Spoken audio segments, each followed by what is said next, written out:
for joining me for the Plant Yourself podcast. I'm your host, Howie Jacobson. So I don't know about you, but I spend a lot of time trying to avoid bad things.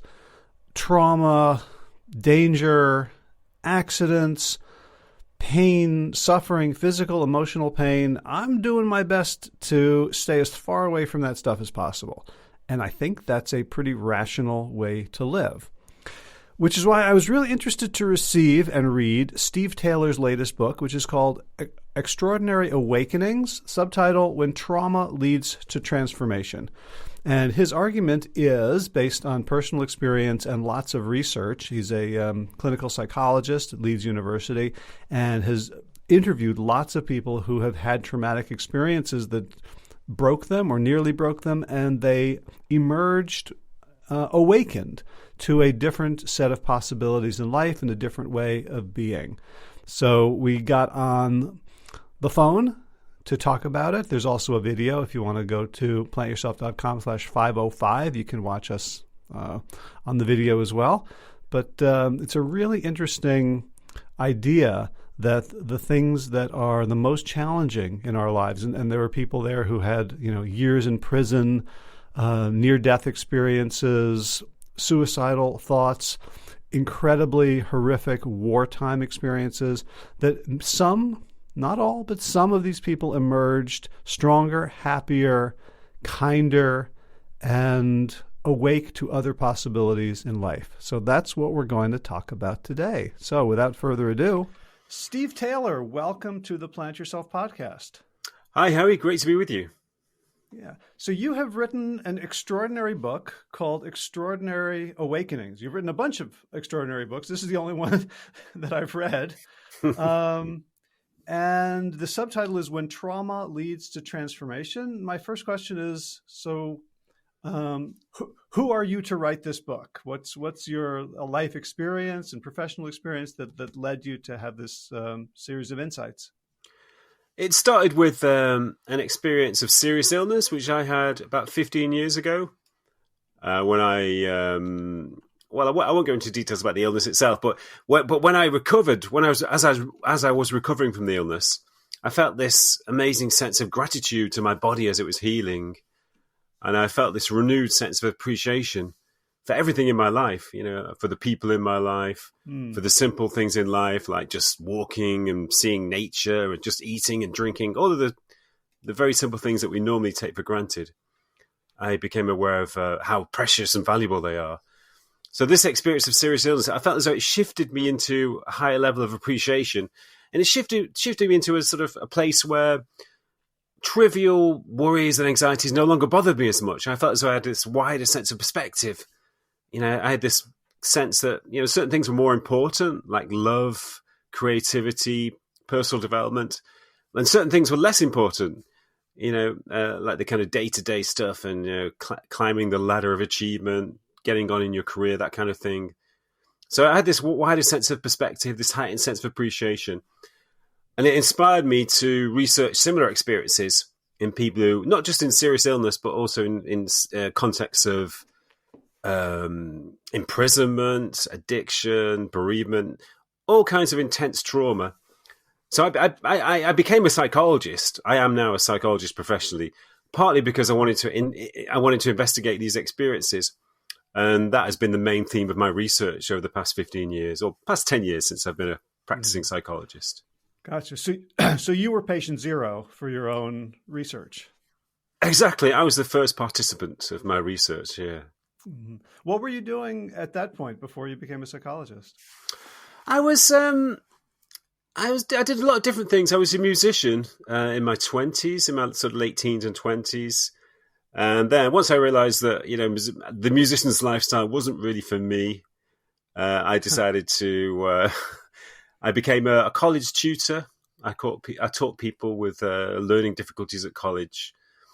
And so I was kind of vaguely involved in the area of psychology, but I realized at a certain point that, I wanted to get involved in a field called transpersonal psychology, which is kind of spiritual psychology. So I realized, I became more and more aware that was what I was really interested in. And I was starting to write about topics related to spirituality and psychology. So that was the field that that I felt I belonged in. Hmm.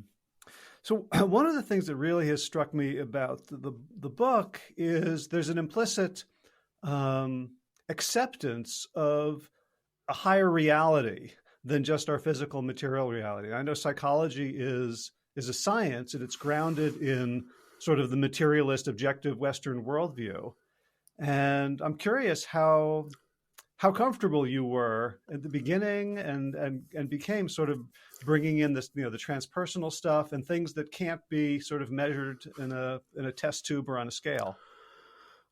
I've always had personal experiences of a kind of wider reality. I've always had spiritual experiences from a young age, from being a teenager. Moments in which my awareness would become more intense, and I'd sense that there was more to the world than we are normally aware of. Not in terms of mystical or esoteric things, just that reality was sort of more intense and more expansive than we're normally aware of. Because I had this feeling that normal human consciousness is quite limited. It's like being in a room, and a lot of people forget there's anything outside the room. But once you experience higher states of consciousness, then you realize that it is just a room, and there's you're living in a much wider reality with lots of space and lots of other rooms outside it. So I think of one of the roles, one of the important roles of psychology is to study higher states of consciousness, to work out why is normal human consciousness limited, and to study those situations where our consciousness does become more intense. And that's one of the reasons why I'm interested in these experiences of transformation through turmoil, because these experiences are a shift into a wider and more intense reality, which becomes permanent for some people. Mm-hmm. All right, and so that idea of permanence really stuck with me because I know I've had moments where I felt like, oh man, I understand the world. I know my place in it. I'm at peace. All that hubbub of my life I can see as chatter and distraction. And I'm just like totally expansive. And I'd like walk down the street and I would like, my heart would go out to every stranger I met. And I'm just like, this total embodiment of the Buddha. Mm-hmm. And then like, half an hour later, like someone would run a red light and it would all dissipate. And all I was left with was like the gaping void of, oh, I had something and it's gone. But what you're talking about in these extraordinary awakenings is sort of a persistent transformation that may not remain at that height, but nevertheless never quite goes away. That's right. A lot of people say that they shift into this intense state of consciousness and they expect it to be impermanent. And it does fade a little bit. It becomes slightly less intense, but it kind of stabilizes at a slightly lower level of intensity and becomes their normal experience. And it is almost like they're waking up. It's like they're waking up to a heightened level of appreciation. They're waking up to a kind of reality when things just seem more real and more beautiful and more fascinating. And when, the kind of egoic, trivial problems that I mentioned before no longer seem important. And it's a new orientation that there's a shift in orientation between I think the normal mode is to sort of take from the world and to accumulate things. But in this mode, there's a sense that you give to the world. The purpose of life is to give to the world, not to take and not to accumulate, not to accumulate, but to contribute. And I've met people who've been in this state for 50 years, people who underwent a transformation when they were quite young. And it does seem to remain, no matter, and obviously life still can involve challenges, but nothing seems to be powerful enough to take people back down to their previous state of consciousness. So when I meet someone who my sense is sort of spiritually evolved in that way, and they're, at peace around most of the things that piss me off, and they're, everybody feels good to be around them, I think, boy, what I want that. And I know most of us want that kind of state. And yet the paradox of what you've discovered is that most of us have to be dragged kicking and screaming into situations and environments that allow that to happen. Well, this is one way in which spiritual awakening can occur. But I think there are three ways in which spiritual awakening can actually occur. I wrote about this in a previous book called The Leap. And spiritual awakening can just be natural to some people. They don't have to do anything. They don't have to meditate. They don't have to go through turmoil and trauma. They just are naturally spiritually awakened. It's just their normal state. Those people sometimes become poets or artists. And the second way in which it can occur is when it's something that you cultivate gradually through following a spiritual practice or a spiritual path. Or it could be something that naturally arises in you due to the way you live. And if you live a life of service or a lifestyle of, kind of a job where you have to give constant mindful attention to your experiences and your activities, then that can give rise to gradual spiritual awakening. And the third way is when it occurs suddenly and dramatically through intense trauma, which is, and I think it's definitely a lot more common than most people realize. But probably the second way is probably the most common way in which spiritual awakening occurs, when it's gradual over a long period of time through practices and paths. Right.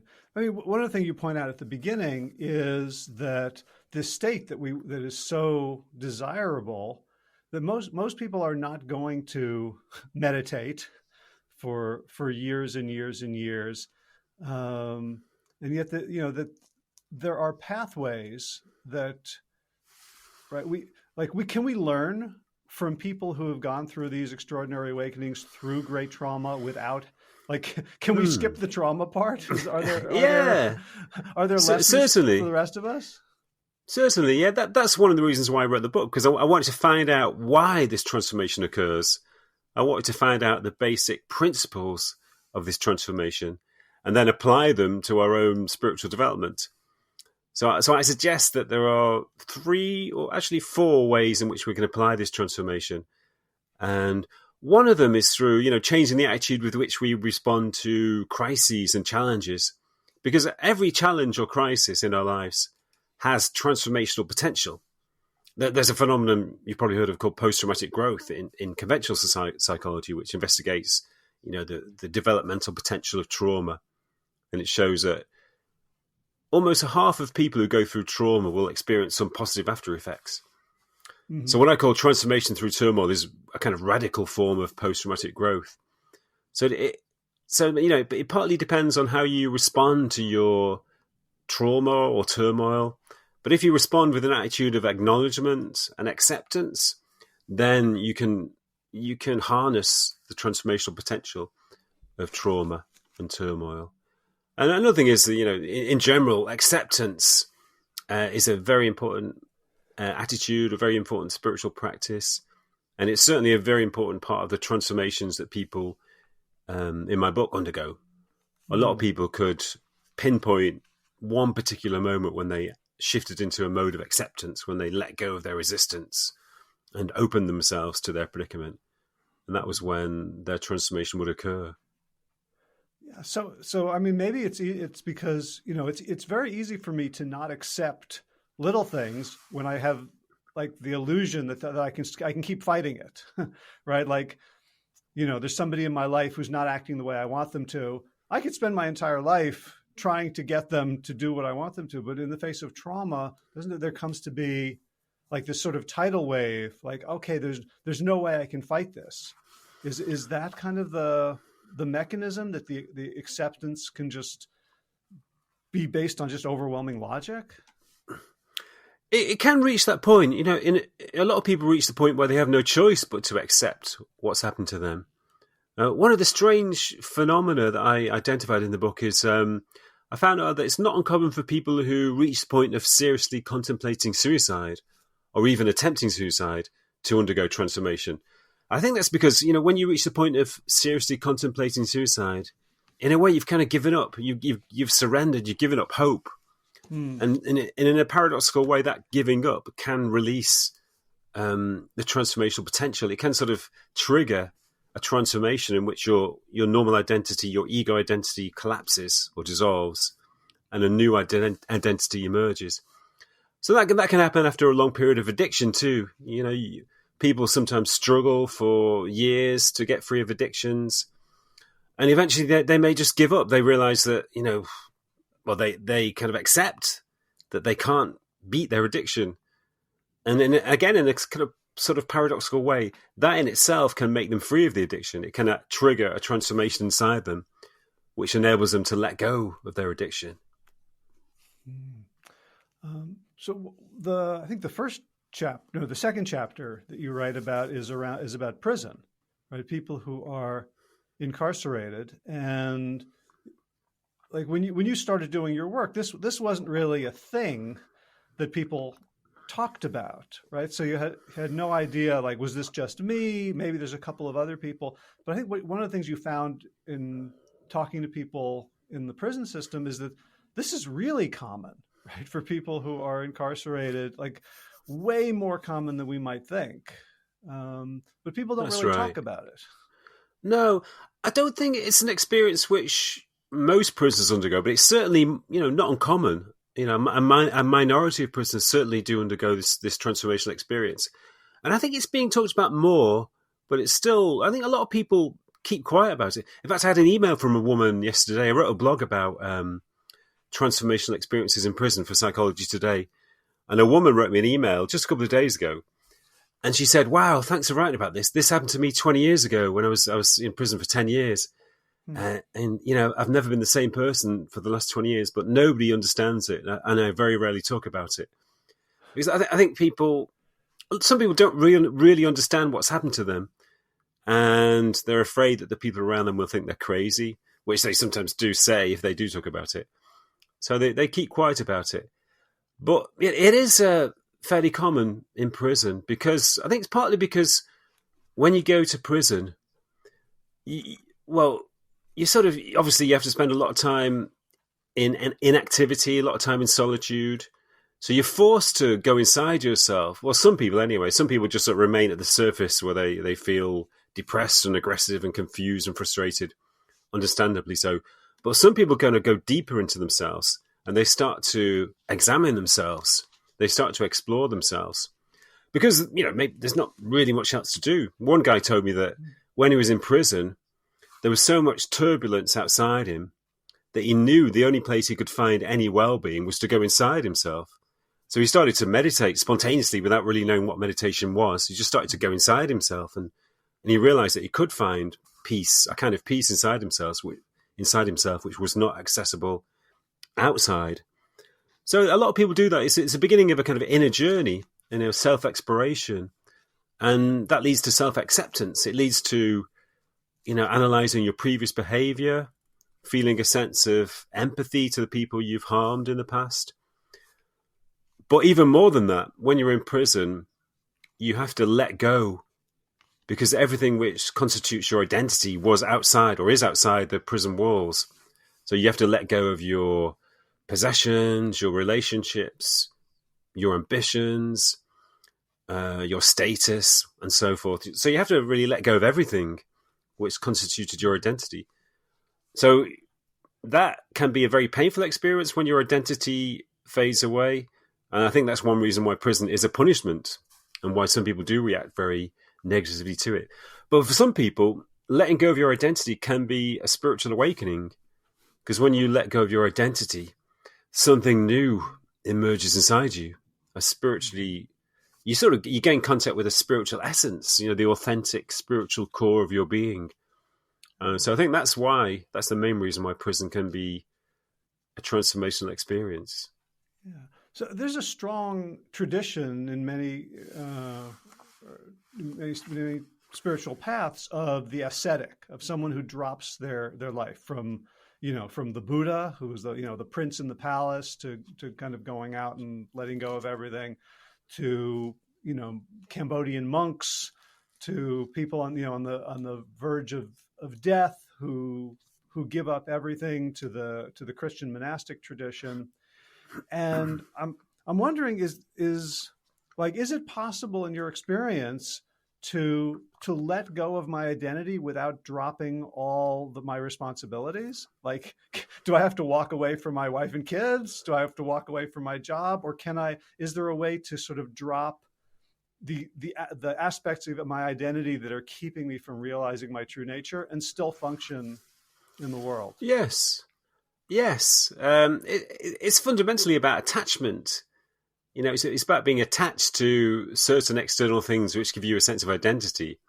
So if you have a career, for example, that gives you a sense of identity.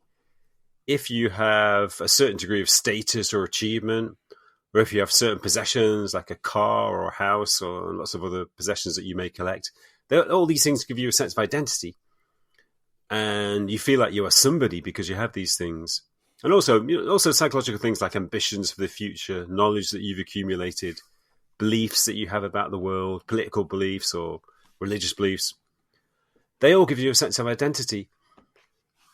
But when these things are taken away, it's a bit like going back to being a prisoner. That's one reason why prison is a painful experience, because all these things are taken away and you feel a sense of loss and a sense of nakedness. But the things in themselves, there's nothing wrong with ambitions. There's nothing wrong with possessions. There's nothing wrong with, achievements. It's only when you are attached to them, when you derive your identity from them. So you can still have all of these things and still function in society as long as you're not attached to them, which means that you don't derive your identity or your well-being from them. You can be inwardly orientated and you can be in touch with the kind of natural wholeness and well-being of your essence. And then you don't need to be attached to anything external. And you can live a family life. You can have a job. You can function quite well. Well, very well. Better than you did before. Yeah, so I'm curious about for you on a personal level. So, I found out about you because some publicist sent me information like, would you like to interview Steve Taylor? He wrote this book. So obviously, your name's on the book. You're the author of the book. You are out there or have people out there sort of promoting you as a thing. I'm wondering how you navigate, because it's very easy. Like, my name's on a book. I'm like, I'm pumped up with pride. You know what I'm asking? Like, how do you give me some hints? How do you navigate staying in your essence while you're also being called upon to sort of create a PR story to sell yourself? Well, I don't take it too seriously. I realize that if you have a publisher, they expect you to work a little bit to promote your book. Otherwise, your next book may not be published. Right. So, yeah, the important thing is not to get carried away. I have met some authors who shall remain nameless who have got a bit carried away with themselves. Even spiritual authors. You can tell they've got a bit of an ego about them, a bit puffed up by their success. But I've also met incredibly successful authors whose names I also won't mention, who weren't attached to their success at all, who are very humble and normal.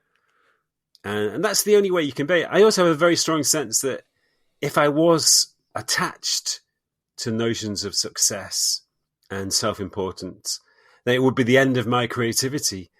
I think that creativity flows when you are humble and when you don't take too much responsibility for it. It essentially, I don't feel wholly responsible for what I do because I feel as though it's sort of coming through me rather than from me. So I think, for that channel to remain open, I can't become at all self-important or attached to success. Uh-huh. Does it feel like there's temptations in that way that you have to sort of be aware of and pay attention to? Or does it feel like you've, from your transformational experience that you're very grounded in, Well, what I think helps me is the fact that I've got 3 young children who don't take me seriously at all. So they say, "Oh, there's spiritual dad. There's spiritual dad again." So they kind of make fun of me when I try to be spiritual. But no, it's all it's a good balance. I have a kind of a life outside my books and my teaching. A lot of people I'm friendly with don't know anything about my books or my teachings. So it's good to. I think when you're rooted in family life and when you're rooted in social life, that's a really good grounding. Family life, especially, is a great grounding that stops you getting too puffed up with your self-importance. Yeah, I mean, I found that when my kids were little, it was as easy for me to get more puffed up in resistance to them. They would be, misbehaving, let's say, in a public place. And my response could be very over the top in a harmful way because my ego was so threatened by people saying, well, look at Howie, he can't control his kids, or he's not a good parent. Um, Hmm. you know, what is the thought process that I can go through? I mean, they're in their 20s now, so that's not the issue, but still I can feel, slings and arrows towards my ego on a regular Hmm. Hmm. basis. How, from your understanding of what the awakening process is like, what are some good ways to metabolize those impulses? Um, I feel that if I maintain a state of inner balance, meditation is a great way of doing this. I meditate every day in the morning. It's a great way of sort of rooting myself at the essence of my being, where I become free of sort of thoughts and desires and concern as well.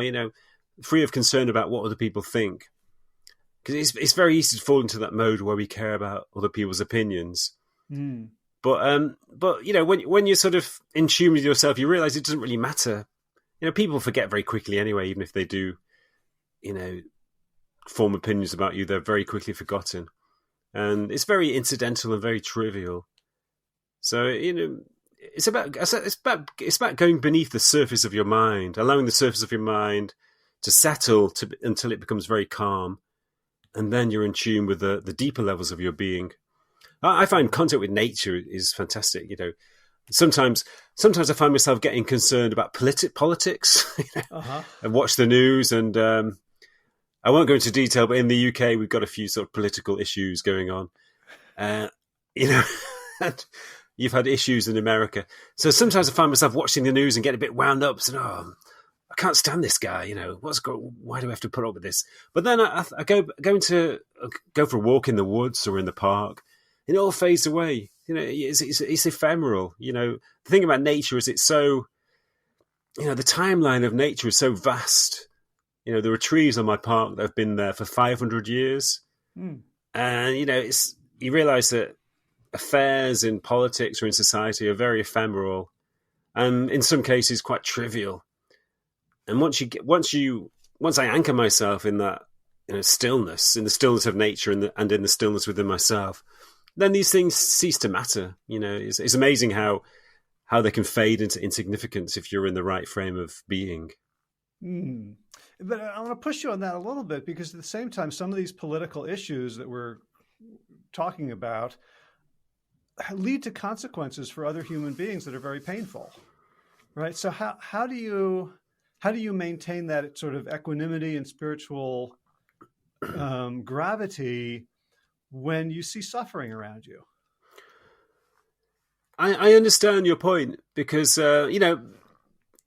in sort of not being affected by these political issues, not feeling negativity in response to them, it doesn't mean that you're not concerned about them, that you shouldn't act against them. But I think you actually act more effectively when it comes from a place of equilibrium. When you act from a place of anger or irritation, it doesn't turn out very well. You get frustrated and flustered.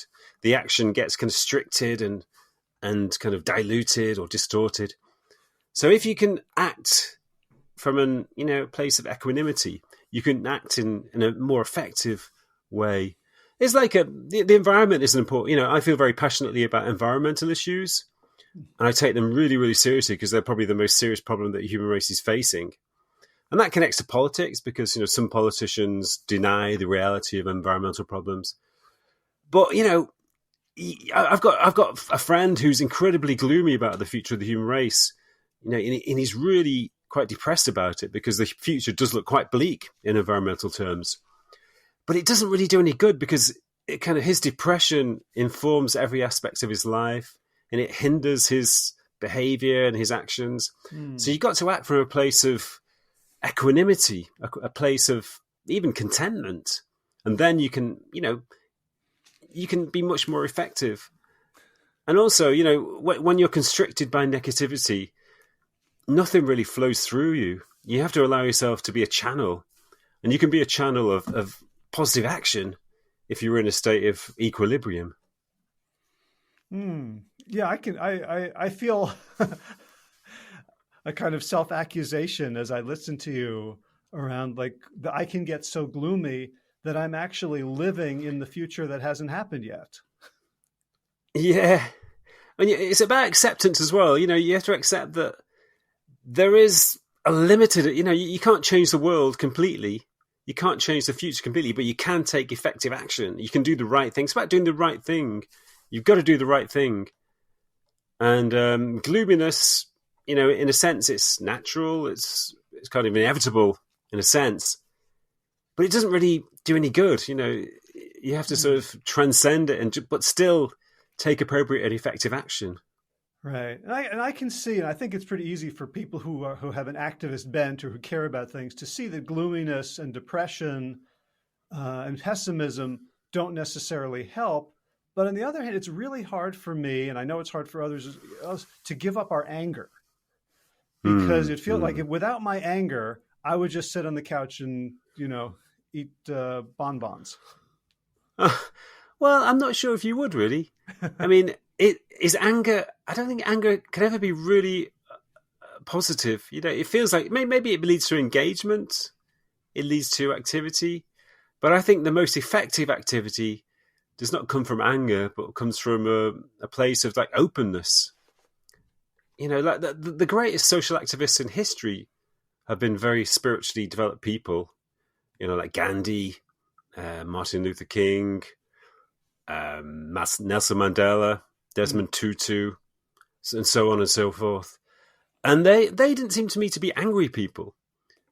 They were passionate, but it wasn't from a place of anger. It was a place of, from a place of universal compassion and empathy and knowing that something was wrong. Not egoically wrong, but deeply universally wrong, having sort of powerful moral principles of rightness and allowing themselves to be channels of goodness. So I think that's the most important thing, to be open so that you can be a channel of goodness. I love that. And of course, you write about Nelson Mandela in the book in the context of freedom in prison. Right? So he apparently he went in quite angry, right? Like he was that's right. a violent revolutionary. He grew up as a boxer, and I guess 27 years gave him a far greater power than the fist. That's right. Yeah, he was a good example of the kind of self-examination and self-exploration that I talked about earlier.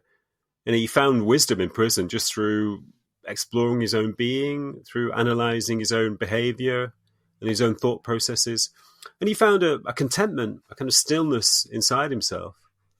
When you live at the level of action, which can be, it can be very effective and positive, but you kind of living on the surface. So you need to go deep inside yourself.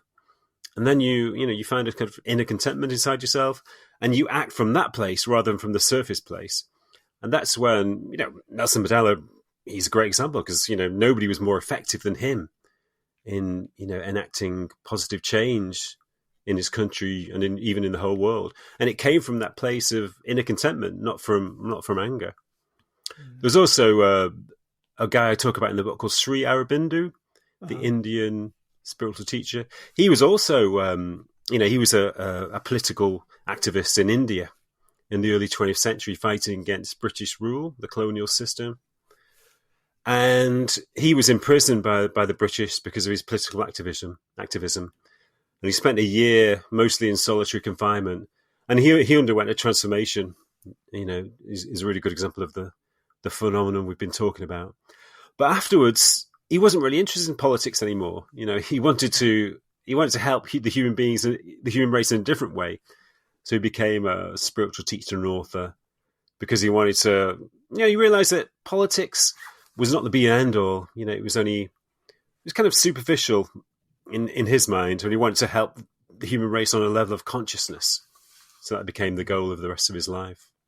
Right. Well, it seems like there's a similarity in that it's a push for liberation, and it's just a different understanding. Like you can live in a society that's on the surface gives you freedom, and if you are addicted to consumerism and, as you say, consumption and egoic concerns, then arguably you're a puppet. You're not actually free to make your own Hmm. choices. That's right. In fact, there's a guy in my book, a prisoner, who said that. He said that he never realized how free he was until he was in prison. He never realized that he was actually in prison when he lived outside in normal society, because his mind was imprisoned by egoic desires and egoic feelings and, narrow personal thoughts, narrow personal desires. But in prison, he realized that there was a kind of freedom inside him through letting go of those thoughts and desires and fears. So yes, it's a paradox that that freedom can be found in prison, and prison can be found in freedom. Yeah. So as you started, working on this particular book, and it's not really a book of philosophy; it's a book of stories, right? Just one story after another that kind of weave together to create this point. What was the story that you heard that first told you, okay, there's a book here beyond my own experience? What was the one that kind of really landed with you? The first one was it was a woman called Irene who a friend told me about. I told my friend that I was interested in this area, and he said, "Oh, you got to speak to my friend Irene. She's had an amazing spiritual transformation." And Irene was a kind of professional woman, very very dedicated to her career. She said she was a workaholic. I think she was an IT manager for a pharmaceutical company, very very driven. But she became ill with cancer when she was 42 years old. And the cancer was quite advanced. She was told that she only had maybe 6 months to a year left to live. But rather than being completely broken down by the diagnosis, she felt strangely liberated. She said that it was the first time that she'd been aware of death, and she'd realised what a privilege it is to be alive. And everything around her changed. She walked outside the consulting room, and everything looked so beautiful and real. The trees seemed to be vibrating with energy. The air seemed to be full of a kind of radiance. And she'd never realized how beautiful the world was until that moment. And she felt this incredible sense of meaning, even though she'd just been told that she may die quite soon. And it was as if the scales had fallen from her eyes, as if she'd just literally woken up to this new, meaningful world. And she thought it would fade away, but it didn't. It kind of de-intensified after a few weeks, but it remained at a more stable level. Unfortunately for her cancer went into remission, but she retained this heightened awareness. And a lot of it was about, she had this feeling of connection that she'd never had before, a feeling of connection to nature, a feeling of really feeling one with the trees or the hills or the sky, and also with other people, feeling an intense sense of empathy and compassion with other people. And it remained with her. So she felt that she couldn't continue in her role as a IT manager. She retrained as a therapist and a counselor. She started to work with other cancer patients, and it remained as a normal, stable state. So, that was the first real story of transformation that I investigated. Yeah. Boy, what that brings up for me is, we say she couldn't remain an IT manager, and you might also say there's nothing wrong with being an IT manager.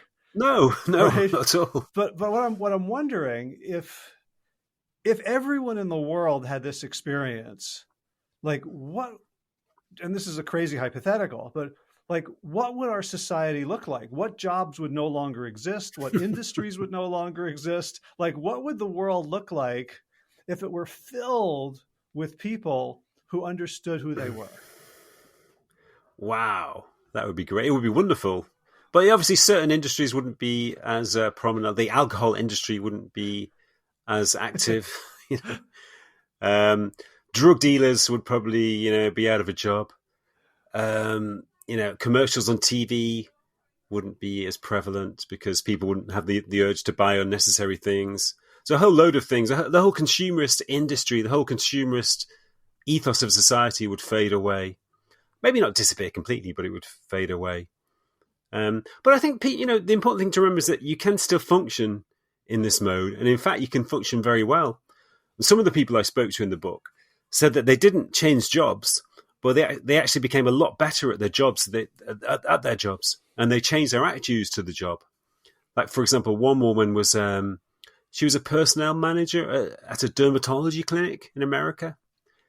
And she said that before her transformation, she'd been mainly concerned about profit. But afterwards, she still carried on with the job, but she felt that her main concern was people's well-being. She was madly concerned that people felt good and had the best value. And so she actually became a lot better at her job. So there's just a shift in focus from accumulation to contribution, or from taking to giving. That actually means that people become better at the jobs. And it would mean that the whole of society would function in a much more positive way. Yeah. I mean, when I think of accumulation, in nature, the squirrels will bury some nuts, and, the fruit and nut trees will mast and, overproduce, but there's some prudence to a little bit of excess, but there's nothing in nature like the way human beings accumulate out of fear. Right. So it seems like the transformation is somehow the dropping of some kind of fear. Yeah, definitely. Yeah, I think it's a loss of separation. I think most human beings live in a mode of separation. We feel that the world is other to us. We're kind of inside ourselves. The world is out there. And I think that sense of separateness creates anxiety. It also creates a sense of lack, a sense that you're not complete. So I think the impulse to accumulate stems from this feeling of lack. You accumulate material possessions or success or power because you want to feel more complete. You want to add things to yourself because you feel a sense of lack. So I think that's the root of it. But of course, it never works. No matter how many things you accumulate, the sense of lack never goes away, which is why people are never satisfied. They accumulate more and more and more, and it just leads, to a dead end. It leads to a vicious cycle of frustration. So nobody's walking around, hoping for a trauma. Right? Nobody's like, boy, I hope I get put in jail so I can finally have this, spiritual experience. No one's hoping for a near-death experience or suicide of a loved one or to be caught in a war zone. And at the same time, none of us can predict what's going to happen, right? We can, just as you say, like we can have all these buffers and all this money and all this, but nothing's for certain. How do you advise people who, I don't expect a trauma. There's nothing like, I'm not looking up and seeing a comet speeding towards my house. But how do you advise people in my position, just sort of normally going through life, to prepare mentally for the possibility that a trauma could occur so that it doesn't break me, but maybe breaks me open? There are probably two really important things. The first one is to be aware that crises can and do have transformational potential. And they are a tool of personal development if you respond to them in the right way, which means responding with openness and acceptance rather than avoidance. A lot of people understandably avoid turmoil and trauma when it occurs. They repress it or divert themselves from it, or they medicate themselves so they don't have to face it. So you have to face it and accept it, and then it can be transformational. And I think the very fact that, knowing that there is a kind of golden transformational core within traumatic events can make us, can increase our capacity to deal with them. We don't have to be afraid of them because they can bring personal development. They're bound to occur. Everyone's going to go through trauma and suffering at some point. It's part of human experience. So, so don't be afraid of them because they do have this core of transformational potential. And the second thing is that human beings are much more resilient than we normally perceive ourselves to be. One thing I found through writing the book was that there's this incredible resilience inside people, which only really appears when we are tested. When our lives are running smoothly and comfortably, then there's no need for us to sort of dig inside ourselves to find the resilience, to find the inner strength. But when terrible situations occur, or any kind of crisis, we do go deeper inside ourselves and we unearth this resilience, this deep, deep resilience, inner strength and competence and confidence. So it's always there. So everyone has it. It's just that we don't know about it because we've never been tested. But when you are tested, you'll find that you do have the reserves to cope with it. You know, I did some research about the experiences of people in the Soviet gulags or in the Nazi concentration camps. And some people, you know, faced with the most terrible and brutal conditions that human beings can experience, they found amazing kind of reserves inside themselves which enabled them to cope and to overcome the situations, or to survive, but also to overcome the situations. So, you know, we are amazingly resilient creatures. So it's important to remember that. Yeah, I mean, what that brings up for me is, you know, there are physiological trauma responses, right, around specifically around shutting down, right? Just, you know, like a mouse in the jaws of a cat will go catatonic and limp. Human beings can do the same thing, and it's not something that we decide to do. It's not like, oh, I think it's a good idea to faint now. It's just, you know, the body takes over, and I'm wondering how the mind can mediate that, where you think normally in the situation of mortal peril, where there's no escape, there's no fight, there's no flight, there's no social engagement, that some organisms will shut down, some people will fold and go into deep depression and catatonia, whereas others, through their interpretation of it, can actually move into, ball up and protect themselves, but then bounce back. And I'm wondering, are there practices that can prepare me for that eventuality, sort of like, you know, daily ways of being and thinking that can make it more likely that I'll respond generatively following a trauma? Again, it's a lot to do with acknowledgement and acceptance, and also openness. I mean, in the research into post-traumatic growth, psychologists have found that people who have an attitude of openness, who have the personality trait of openness, are more likely to experience post-traumatic growth. It's because, you know, they don't shut themselves down. They're more likely to open themselves up to the situation. They're more likely to face up to it and to let go of resistance to it. And that's when transformation occurs. Interestingly, there's some research that suggests that women are more likely to undergo post-traumatic growth, maybe because there's maybe a slight more developed quality of openness and kind of intuitive openness. But that's an important factor, being open and acknowledging rather than avoiding the situation. But I think sometimes it happens. That sounds a little bit like bad news, because isn't openness one of the big five, like the personality traits that you're born with and you keep your whole life? So is it possible? Well, no, I don't think so. I think human beings are tremendously adaptable and flexible. You know, we can change our personality traits. So there's obviously maybe a degree of inheritance involved in it, but fundamentally we have control over our own personalities. We can change ourselves, you know, over a long period of time, even over a short period of time.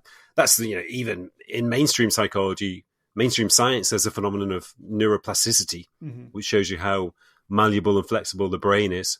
And the same applies to the mind. You know, it's incredibly flexible. Oh, good. I feel better. Sorry, I interrupted you. You had more to say about openness. What was I going to say? I can't remember now. Oh, no. Sorry, I've forgotten. I should have kept my mouth shut. It'll come back to me in a moment. So one of the things I do as a coach is that my methodology asks people to look at the upsides of things that are of their problems, of things that are bothering them, in terms of, like, so we're trying to accomplish something. This problem, which we can focus on as a negative, we say, how is this a potential springboard? How is this an opportunity? And I'm wondering if that kind of thinking can predispose us to be able to deal with, like, the overwhelming traumatic problems more fruitfully. Definitely. Yeah, it's a question. I guess it's connected to openness. If you have a positive attitude to situations or events, if you do look on the positive aspects to them, it will definitely predispose you to growth.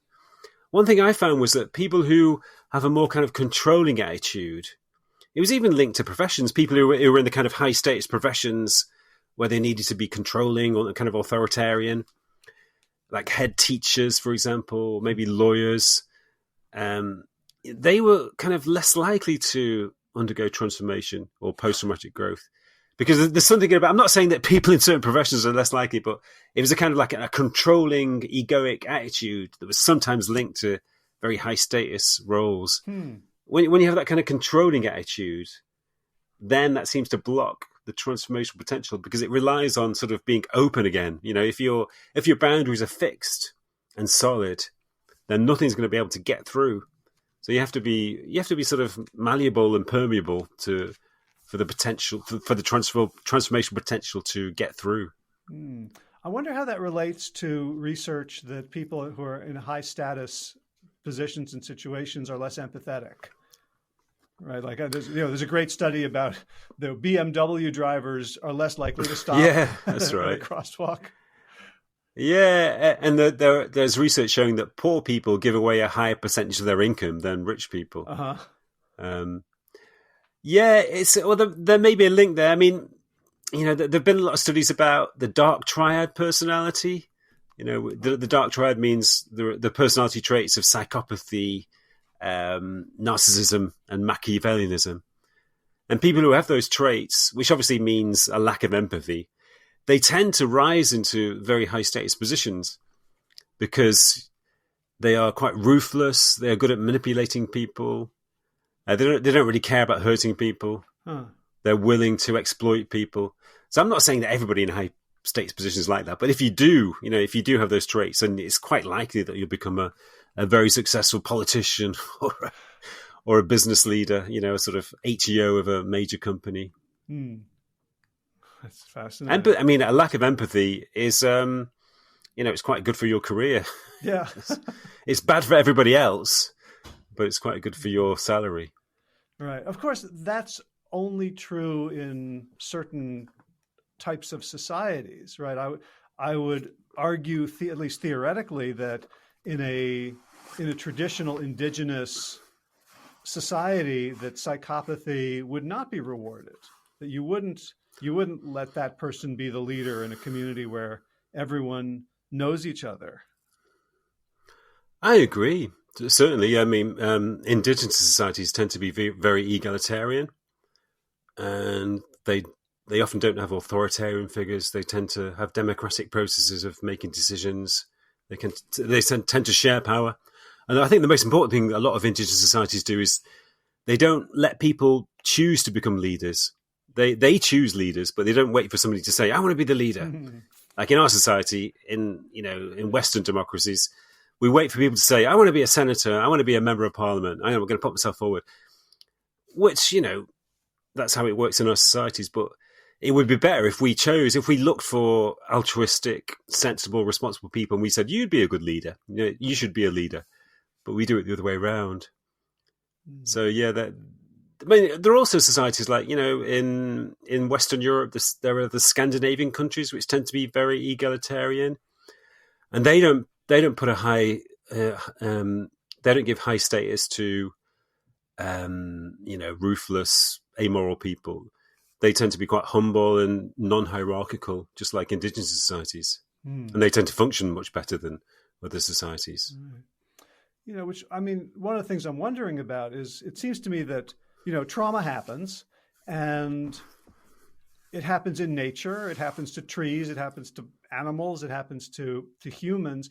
And yet when I look at the structure, the support structure of an indigenous society, I see a community that's able to sort of buffer trauma and allow for healing. And I don't see that in our society. And so, you have to write a book about these things that sort of happen accidentally and spontaneously, because there is no system, except the one exception is in prison, right? You write about organizations that look at prison and say, this is a perfect ground for awakening. Let's go in and make it happen. You talk a little bit about like those organizations and how they use it? In the UK, there's a great organisation called the Prison Phoenix Trust, which started when there was a woman who was doing research for an organisation which collected examples of religious or spiritual experiences. And she realised that they were getting a lot of examples of experiences from prisoners. So she decided to do a research project about spirituality in prison. And she became aware that there was a lot of spiritual potential in prison. A lot of prisoners were reporting spiritual experiences and spiritual development. Nothing to do with religion. It was just like personal change. Kind of a new experience of themselves or a new experience of the world around them. So she started this organization called the Prison Phoenix Trust to support spirituality in prisons. They began to run yoga classes, meditation classes, and also just to give out books about spirituality. Again, in totally non-religious sense. And, so now they run meditation sessions and yoga sessions in about 10% of UK institutions, incarceration, institutions of incarceration, which is quite a lot. And they have great results. They collect examples of spiritual development in prisoners.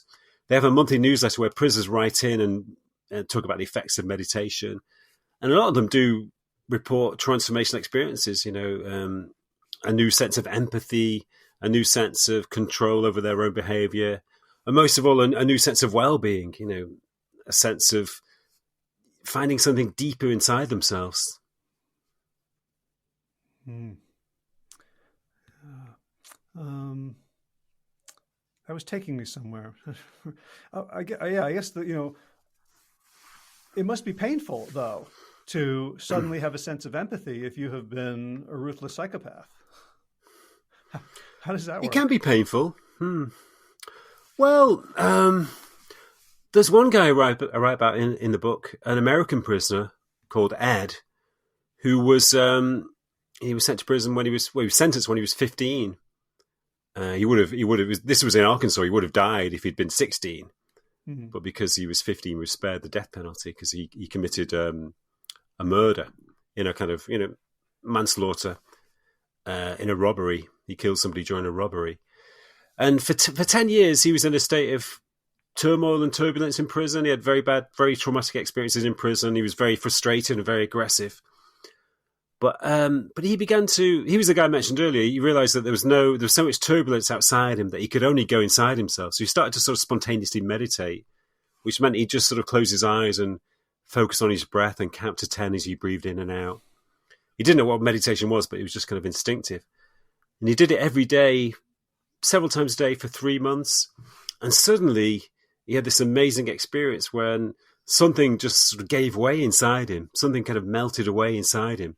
And he started to cry. He said it was the first time in his life that he started to cry. And he said it was the first time that he'd felt empathy. He felt this terrible sense of sadness for the people he'd hurt in the past, for the family of the person he'd killed, for his own family. And he started to cry in compassion for all the suffering he'd caused. So it was painful, but at the same time, it was a tremendous opening of his soul, if you like.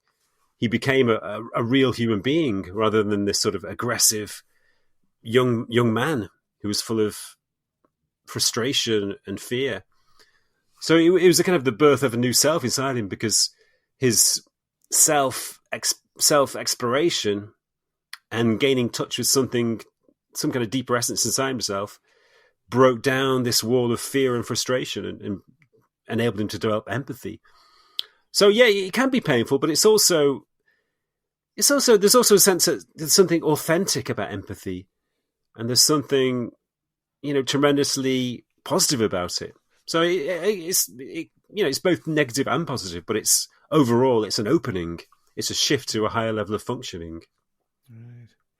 So in closing, you've shared all these stories, and it's certainly not the majority, but it's certainly not lightning striking. There's right there, and there's this whole tribe of people that you identify as the shifters, right, who have had these experiences. And in the context of you and I looking at the news and saying, like, there is so much that's going wrong, what do you see this, as the potential of this tribe that a founding and expressing member of that includes so many other people, and that people like me would love to join without having to go through the the pain. Like what do you see as the potential for the future of this? Like is this part of the vanguard of, Homo spiritualis? Like can we survive ourselves? I hope so. I think that's the effect it will have. I think these people have a tremendously healing effect on society. Prisoners cease to be criminals. They rehabilitate themselves and begin to give to society, to their fellow human beings. People begin to contribute much more to their fellow human beings rather than taking. People lose the materialistic impulse to accumulate and live a life of simplicity and contentment. So in that sense, they have a healing effect. But much more so, I think that we do live in a time of crisis, as we mentioned earlier. And my feeling is that the crises that we are living through, including the potential death of our species, or certainly, major catastrophic events that would affect our species in a major way. I think these crises are in themselves having an awakening effect. So I think collectively, large groups of human beings, large numbers of human beings throughout the world are experiencing the kind of transformation which a lot of people experience individually. In a sense, we're a bit like cancer patients who've been told that they only have a certain amount of time left to live. That has an awakening effect on people. So I think that the crises that we are facing can have or are having a similarly awakening effect. That is fascinating. So for people who want to find out more, you mentioned that you write blog posts. How can people stay abreast of your work and follow you? The best place is my website, which is stephenmtaylor.com. And that's Stephen with a V, M for Mark. Yeah, stephenmtaylor.com. That's got links to my social media and lots of essays and poems. I write poetry too, so a lot of poems there. And that's the kind of the central hub where they can find out further information. Great. And one last question, since you mentioned that you were a musician, is there music that you listen to that uplifts you these days? Oh yeah, I'm always listening to music. Recently I've been rediscovering the Beatles. Everyone knows the Beatles, but I've been rediscovering them because it's a long time since I listened, and I've realised that there's a lot of kind of spirituality in the Beatles music. Like, the song Across the Universe? Yeah. Do you know that one? Uh-huh. Yeah, it's such a beautiful spiritual song. There's this line where John Lennon sings, "Limitless, undying love that shines around me like a million suns." It's just beautiful. And the song Tomorrow Never Knows, which is like their first psychedelic classic based on the Tibetan Book of the Dead. It's really beautiful. Great. And even the song everyone knows the song Let It Be, but yeah. I once I asked, Eckhart Tolle, the famous author. Yeah, sure. Yeah, I asked him once, what's your favorite song? And he said, Let It Be by the Beatles. I thought, wow. So I went back to listen to it and I thought, yeah, Let It Be. It's about acceptance. It's about, letting go. So it's a great spiritual song. Great. All right. So I'll put links to YouTube renditions of that so folks can reacquaint themselves with the classics. The book is called Extraordinary Awakenings: When Trauma Leads to Transformation. Steve Taylor, thank you so much for the work you do and for taking the time today. All right. Show notes and video at plantyourself.com/505. Let's get right to it. We got movement news. I was in San Francisco last week, and I had an extra 3 days there unexpectedly, and I decided to just walk and try to build my calves on those hills. So I did about 40,000 steps a day for a couple of days, and then fewer, but then I played 3 hours of Ultimate and Goaltimate. Never played Goaltimate before. Look it up, Ultimate with Goaltimate. It was really cool down in Golden Gate Park. So I'm still recovering from that. Garden news, not much is going on. Just sort of, buying seeds, fantasizing, and thinking about what we want to do for this summer. All right, time for thanks. Thanks to Will Ridenauer for allowing me to use his beautiful song Sabali Dawn, the Dance of Peace. You can find more of Will's music at his website, willridenauer.com. And of course, thanks to all of you Plant Yourself podcast patrons. Kim Harrison, Lynn McClellan, Brittany Porter, Dominic Maurer, Barbara Whitney, Tammy Black, Amy Good, Amanda Hatherley, Mary Jane Wheeler, Ellen Kennelly, Melissa Cobb, Rachel Behrens, Tina Scharf, Tina Ahern, Jen Filkinovsky, David Bizek, The Mysterious Michelle X, Elsbeth Feldman, Leah Stoller, Alan Christensen, Colleen Peck, Michelle Landry, Josina, Sarah Durkis, Kelly Cameron, Janet Selby, Claire Adams, Tom Franzek, Jeanette Benham, Gila Cert, David Donahue, Blair Cyborg, Dorona Vizov, Gio and Carolyn Argentati, Jody Friesner, Misha Rosen, Michael Warbeck, Aviva Lael, Alicia Lemus, Val Linneman, Nick Harper, Bandana Charlie, Molly Levine, The Inscrutable Harry R., Susan Laverty, The Panda Vegan, Craig Kovic, Adam Scharf, Karen Burry, Heather Morgan, Nigel Davies, Marion Blum, Teresa Copel, Julian Watkins, Breed O'Connell, Sharon Hirschman, Linda Ayad, Holm Hedegaard, Isa Tuzinwa, Connie Hainline, Aaron Greer, Alicia Davis, Heather O'Connor, Carolyn Jensen, Sherry Olakoski of Plant Powered for Health, Karen Smith, Scott Marani, Karen and Joe Crabtree, Kirby Burton, Teresa Carell, Kevin McCauley, Elizabeth Rothschild, Ann Jesse, Cheryl Dwyer, Jenny Hazelton, Peter W. Evans,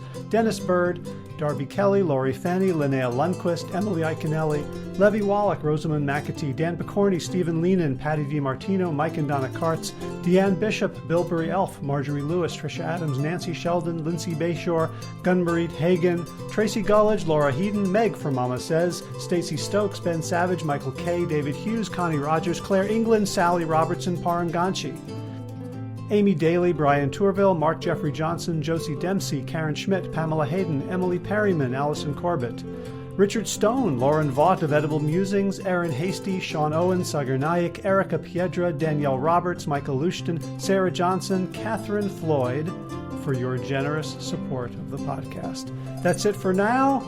As always, be well, my friends.